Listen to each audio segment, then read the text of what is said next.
Ya asyikol Mustafa abshir binailil muna qadraka kasus sofa sofa asofa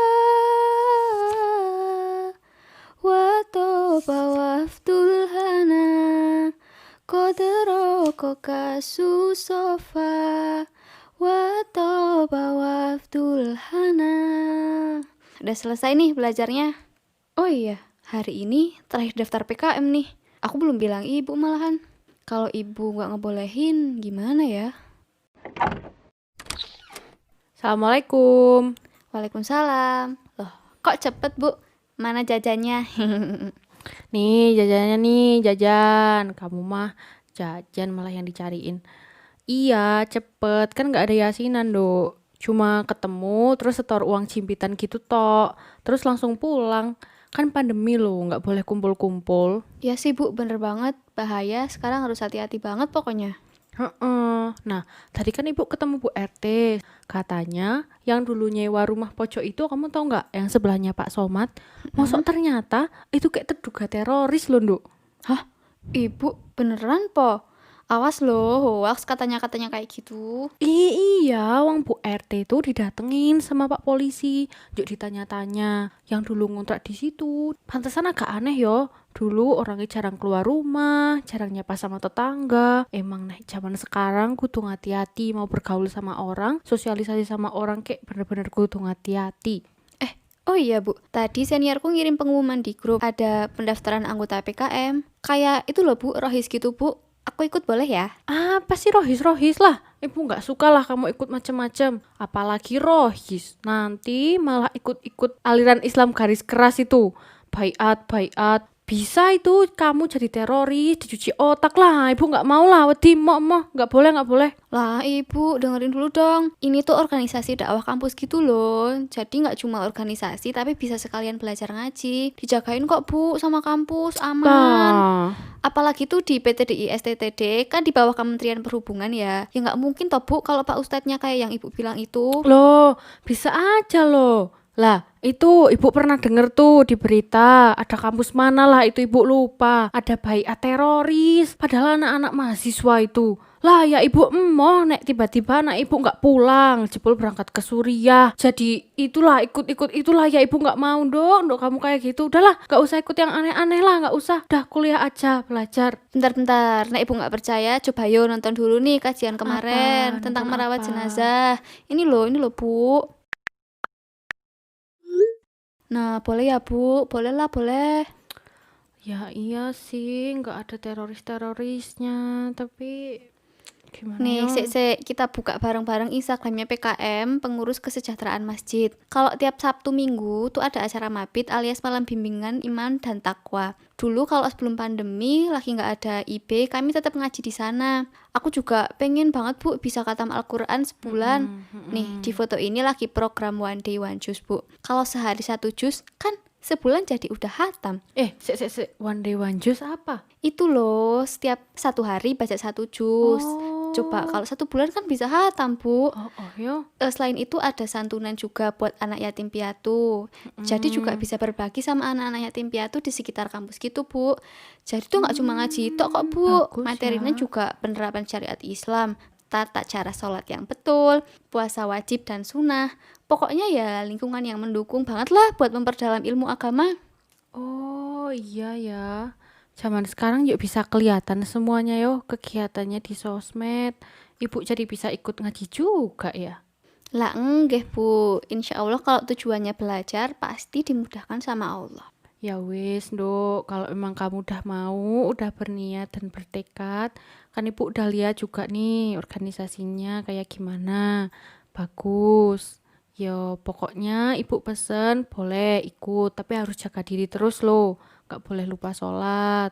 Harus selalu berdoa. Semoga selalu dilindungi sama Allah ya, Nduk. Amin, makasih bu.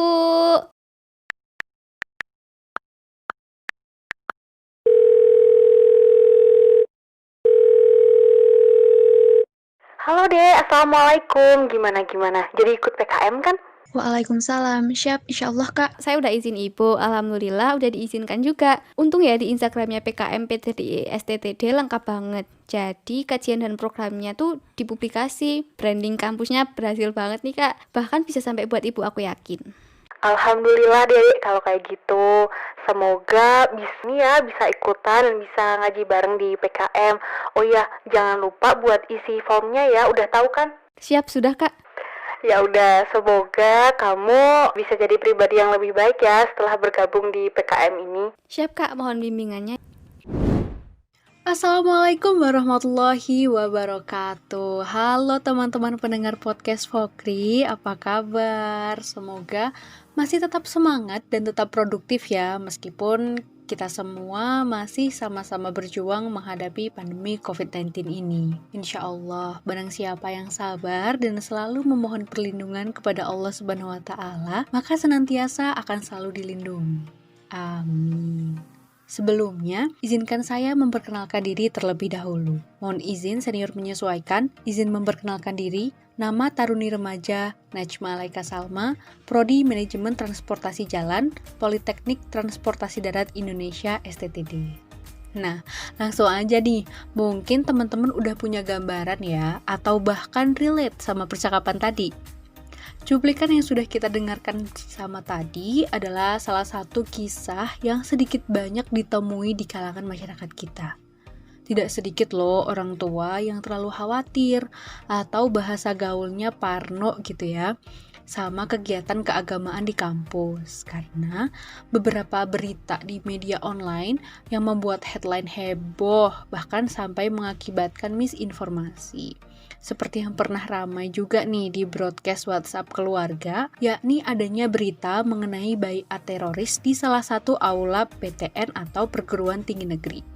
Padahal ternyata aula tersebut disewa oleh pihak lain, kemudian disalahgunakan untuk kegiatan baiat yang juga belum terbukti itu tuh teroris atau yang lain gitu.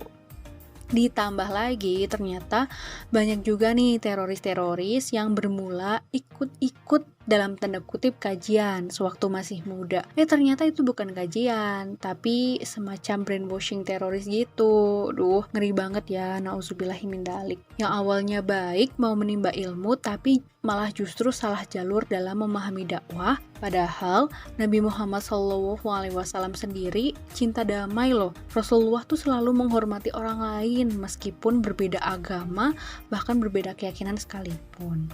Terus gimana ya strategi yang ampuh untuk bisa rebranding dakwah kampus, baik untuk mahasiswa atau tarunanya sendiri, juga kepada orang tua?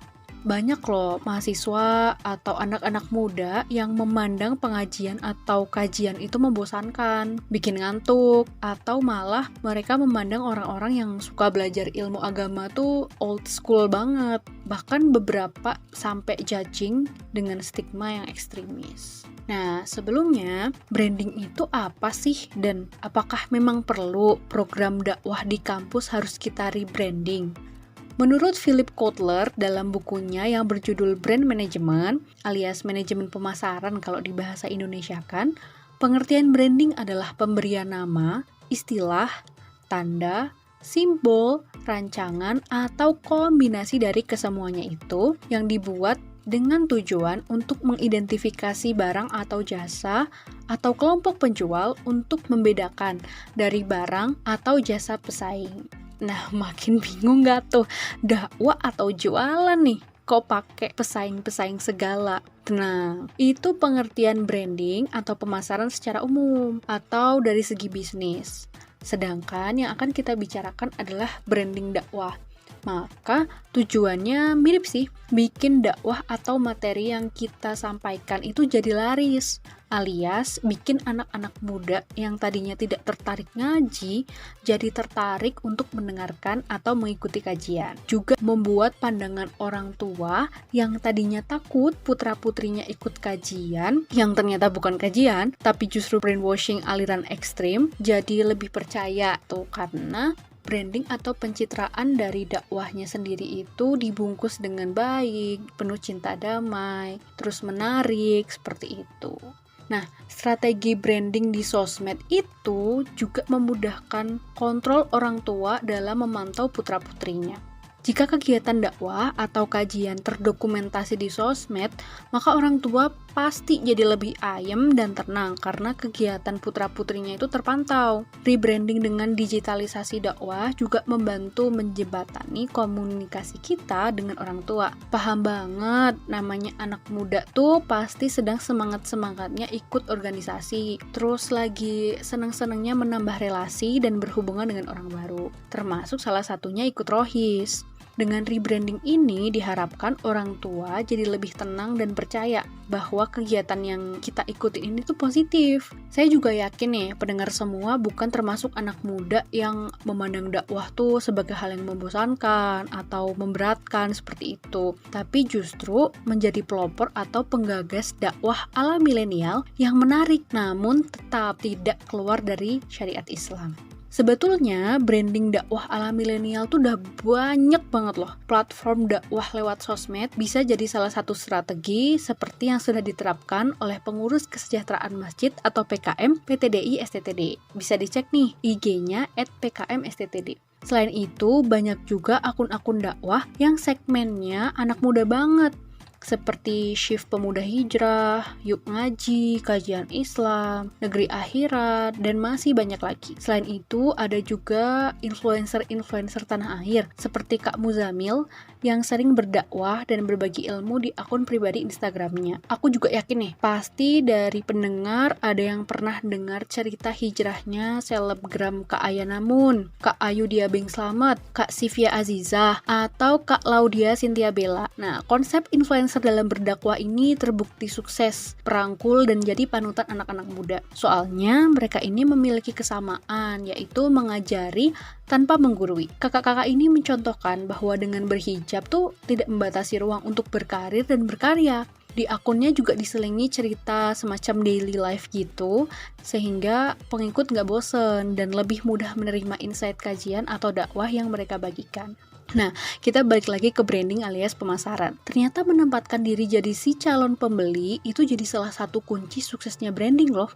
Enak nih, karena kita nih semua mungkin masih remaja alias Gen Z. Jadi lebih tahu apa sih yang lagi happening di kalangan anak muda dan bisa dijadikan materi kajian. Kalau citra kajian di mata anak muda tadinya itu kaku, ngebosenin, maka rebranding materi atau isi kajian yang relate dengan struggle yang dihadapi oleh anak muda gitu. Contohnya, gimana sih cara menyikapi saat menyukai lawan jenis, atau mungkin kajian tentang berhijab dengan catatan tentunya tanpa menyalahkan yang belum berhijab ya, atau kajian tentang tips mengelola stres ala muslimah sehingga dapat langsung diterap. Disampaikannya juga dengan fun alias serius tapi santai. Karena dakwah kampus kan segmennya anak muda secara umum, jadi penyampaiannya juga harus mudah diterima oleh semua kalangan. Soalnya banyak nih remaja yang udah males duluan sama dakwah yang terlalu menyalahkan gitu. Pendekatan ke anak muda tuh emang susah-susah gampang sih. Soalnya harus masuk pelan-pelan gitu. Harus mengerti apa yang disuka dan